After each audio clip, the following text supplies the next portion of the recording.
এটাই কক্সবাজার সমুদ্র সৈকতের প্রবেশ পথ সুগন্ধা পয়েন্ট, যেখানে এভাবে ফেলা হয় নিয়মিত ময়লা আবর্জনা।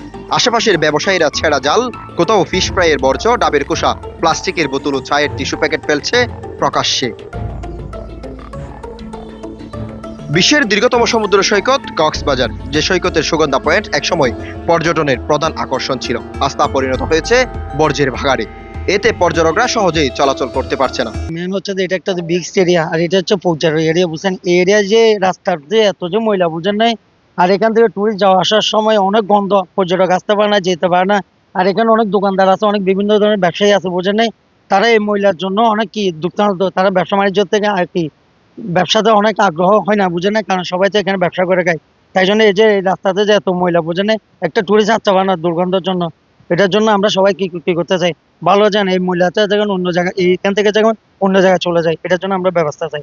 সব মিলিয়ে সুগন্ধা পয়েন্টে ছড়ানো হচ্ছে দুর্গন্ধ। অনেকে নাক চেপে ধরে হেঁটে নামেন সমুদ্র সৈকতে। এই সংকটের কেন্দ্রে রয়েছে অব্যবস্থাপনা, দখলবাজি, অবহেলা এবং বিচ ম্যানেজমেন্ট কমিটির চরম অদক্ষতা। তবে ময়লা আবর্জনা ফেলার নির্দিষ্ট জায়গার দাবি করেন ব্যবসায়ীরা। সুগন্ধা একখান ভালো একখান পর্যটন এলাকা। সুগন্ধা বিশের মধ্যে হাজার হাজার মানুষ হয়।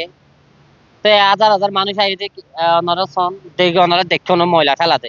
এই ময়লা কিনা একটা নির্দিষ্ট একখান জায়গা ফেলাই থাকতো, ওনারা দেখতো না।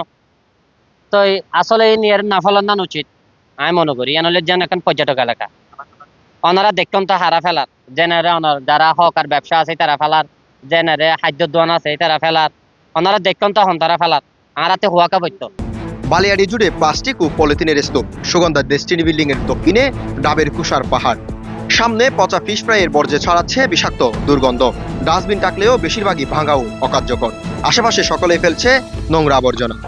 এখানে ময়লা ফেলতেছে ইয়ার মধ্যে, আপনার বিষের মধ্যে হাজার রকমের ব্যবসায়ী আছে, হকারি করেও এই আনারস বিক্রি করে, এরা ইয়াটা আপনার চামড়াটা ফেলে দেয় এই জায়গায়, এখানে আশেপাশের পরে। তো সবাই যদি এভাবে ফেলতে থাকে, এটার একটা টুরিস্ট এলাকার মধ্যে এই পরিবেশটা কিন্তু আমাদের দেখতে খারাপ লাগতেছে। এই জন্য সবার সামনে আমরা তো চাই এই পরিবেশটা পরিষ্কার পরিচ্ছন্ন থাকুক সব সময়। আশেপাশের সকল দোকানদার এভাবে প্রবেশ পথে ফেলছে ময়লাগুলো। একজনের কাছ থেকে দেখে একে একে সবাই নিয়মিত ফেলছে আবর্জনা। এতে ছড়িয়ে পড়ছে দুর্গন্ধ।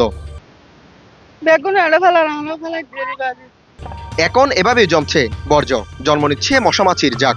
প্রতিদিন হাজার হাজার পর্যটক সৈকতে এই পয়েন্ট দিয়ে চলাচল করছে, অথচ পাশের ভাতের দোকানগুলো ফেলছে নোংরা ময়লাগুলো।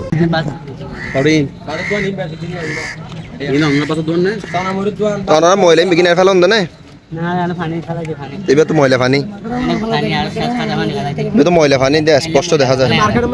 সুগন্ধা পয়েন্টে ডাবের কুষা, যেখানে সেখানে ফেলা হচ্ছে পলিথিন, র্যাপার, টিস্যু, যেন পুরো সৈকতটাই ভাগাড়ে পরিণত হয়েছে। হাঁটাও কষ্টকর। News desk, voice all 24, Cox's Bazar.